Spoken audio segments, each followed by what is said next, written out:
Cooking for you চ্যানেলে সবাইকে welcome জানাচ্ছি। আজকের পর্বে ঘরে থাকা উপকরণ দিয়ে দারুণ স্বাদের ব্রয়লার মুরগি ভুনা করে দেখাবো। আশা করছি আমার আজকের পর্বটি আপনাদের কাছে ভালো লাগবে। ভালো লাগলে প্লিজ চ্যানেলটিকে সাবস্ক্রাইব করে আমার পাশে থাকবেন। সেই সাথে ভিডিও ভালো লাগলে অবশ্যই একটা লাইক দিবেন। তাহলে চলুন দেখে নিই ঘরে থাকা মশলা দিয়ে দারুণ মজার চিকেন কারি কিভাবে রান্না করছি আমি।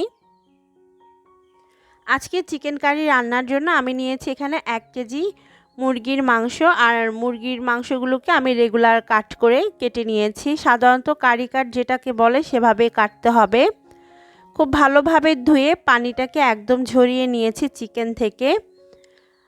এবারে আমরা চলে যাচ্ছি সরাসরি চুলায় আমাদের চিকেন কারিটা রান্না করার জন্য। চুলায় একটা প্যানে আমি দিয়ে দিচ্ছি 1/2 কাপ পরিমাণ রান্নার রেগুলার তেল। তেলটাকে মিডিয়াম হিটে ভালোভাবে গরম করে নিয়েছি। এবার এর মধ্যে 2টা তেজপাতা আমি একটু মাঝখানে কেটে নিয়েছি তেজপাতার, 2টা মাঝারি সাইজের দারচিনি স্টিক, 6-7টা লং, 6-7টা এলাচ আর 10-12টা আস্ত গোলমরিচ দিয়েছি। এখন এগুলো থেকে সুন্দর একটা ফ্লেভার আসা পর্যন্ত অপেক্ষা করব। যখন আস্ত গরম মশলা থেকে সুন্দর একটা অ্যারোমা আসবে তখন আমি এর মধ্যে দিয়ে দিব 1 কাপ পরিমাণ পেঁয়াজ কুচি। আর এখানে পেঁয়াজটাকে আমি একটু মোটা করে কেটেছি আজকের রেসিপির জন্য। এবারে তেলের মধ্যে পেঁয়াজটাকে খুব ভালোভাবে ভেজে নিতে হবে যতক্ষণ না পেঁয়াজটা নরম হয়ে আসে। তবে গোল্ডেন ব্রাউন কালার বা ব্রাউন করার কোনো দরকার নেই, জাস্ট নরম হয়ে আসলেই হবে। পেঁয়াজ যখন নরম হয়ে আসবে ঠিক এরকম হবে তখন এর মধ্যে আমি দিয়ে দিচ্ছি 1.5 টেবিল চামচ রসুন বাটা, 2 টেবিল চামচ আদা বাটা, স্বাদ মতো লবণ, দিয়ে দিব 1 টেবিল চামচ লাল মরিচের গুঁড়া, 1 চা চামচ ধনে গুঁড়া, 1 চা চামচ জিরা গুঁড়া আর 1 চা চামচ হলুদের গুঁড়া। এখানে ঝালটা আপনারা নিজেদের স্বাদ মতো দিবেন, যে যেমনটা ঝাল পছন্দ করেন। সামান্য একটু পানি দিয়ে মশলাটাকে খুব ভালোভাবে কষিয়ে নিতে হবে। প্রথমে আমি সব কিছু খুব ভালোভাবে মিশিয়ে নিচ্ছি, তারপর মশলাটাকে আমি 4 থেকে 5 মিনিট মিডিয়াম হিটে রেখে কষিয়ে নিব যতক্ষণ না মশলার কাঁচা গন্ধটা সরে যাচ্ছে আর খুব সুন্দর একটা ভাজা ভাজা হচ্ছে মশলাটা। 5 মিনিট কষিয়ে নেওয়ার পর দেখতে পাচ্ছেন তেল একদম উপরে উঠে এসেছে আর মশলা ভাজা ভাজা হয়ে গিয়েছে। আমাদের মশলা কষানো কিন্তু হয়ে গিয়েছে। এবার আমরা এর মধ্যে চিকেনের টুকরাগুলো অ্যাড করব।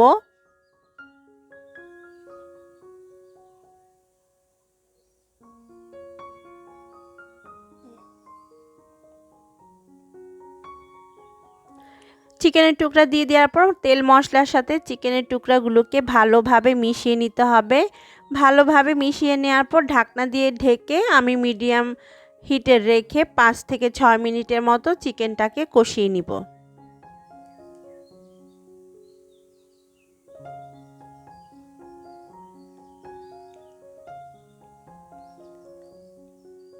ফিরে এসেছি 5 মিনিট পর আর তেল মশলার সাথে আমাদের চিকেন ভালোভাবে কষানো হয়ে গিয়েছে। দেখতেই পাচ্ছেন চিকেন থেকে খানিকটা পানিও বের হয়েছে।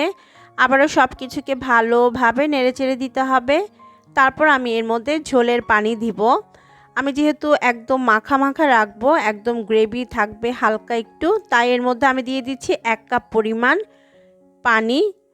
আর পানিটাকে খুব ভালোভাবে এখন চিকেনের সাথে মিশিয়ে নিতে হবে। আর 1 কাপ পানিতেই আমাদের চিকেন সেদ্ধ হয়ে যাবে। ব্রয়লার মুরগি সেদ্ধ হতে খুব বেশি সময় লাগে না। খুব ভালোভাবে মিশিয়ে নেওয়ার পর ঢাকনা দিয়ে ঢেকে দিব আর 10 মিনিটের মতো মিডিয়াম হিটে আমি চিকেনটাকে রান্না করব। কিংবা ততক্ষণ রান্না করতে হবে যতক্ষণ না আমাদের চিকেনটা সেদ্ধ হয়ে আসে। 10 মিনিট পরে ফিরে এসেছি। এবার ঢাকনাটা খুলে নিব আর চেক করব আমাদের চিকেনের অবস্থা। দেখতে পাচ্ছেন চিকেন প্রায় সেদ্ধ হওয়ার পথে। এবার আমি আবারও খুব ভালোভাবে নেড়েচেড়ে মিশিয়ে নিচ্ছি আর ঢাকনা ছাড়াই আরও 10 মিনিটের মতো চিকেনটাকে রান্না করব মিডিয়াম হিটে রেখে। এ পর্যায়ে আমি ঢাকনা দিব না, কারণ ব্রয়লার মুরগি খুবই সফট থাকে, ঢাকনা দিলে একদম মাংসগুলো হাড্ডি থেকে খুলে আসবে। এজন্য আরও 10 মিনিট পরে আমাদের গ্রেভিটার অবস্থা দেখুন যে বেশ ঘন হয়ে এসেছে। একদম মাখা মাখা হয়ে গিয়েছে। তো আমি এবারে ঢাকনা দিয়ে ঢেকে লো হিটে আরও 5 থেকে 6 মিনিট রান্না করব, যতক্ষণ না তেলটা উপরে উঠে আসে। আরও 5 মিনিট রান্না করার পর যখন দেখবেন তেলটা এরকম উপরে উঠে আসবে চিকেনের উপরে আর মাখা মাখা হয়ে যাবে, ঝোলটা কমে, তখন বুঝতে হবে যে আমাদের রান্না একদমই শেষ। তো এই শেষ পর্যায়ে আমি এর মধ্যে দিয়ে দিব ফ্লেভারের জন্য 6-7টা কাঁচা মরিচ আর হাফ টিস্পুনের মতো গরম মশলার গুঁড়া। এবারে সব কিছুকে আর একটু মিশিয়ে নিব, তারপর আমি চুলাটা বন্ধ করে দিব, কারণ আমাদের চিকেন কারি কিন্তু রান্না একদম শেষ হয়ে গিয়েছে। তো দর্শক, এই ছিল আমার আজকের রেসিপি, মজাদার চিকেন কারি। আশা করছি আমার আজকের পর্বটি আপনাদের কাছে ভালো লেগেছে। ভালো লাগলে চ্যানেলটিকে সাবস্ক্রাইব করে রাখতে পারেন পরবর্তী রেসিপির জন্য। ভিডিও ভালো লাগলে প্লিজ একটা লাইক দিয়ে আমাকে সাপোর্ট করবেন। আজকের মতো তাহলে আমি বিদায় নিচ্ছি।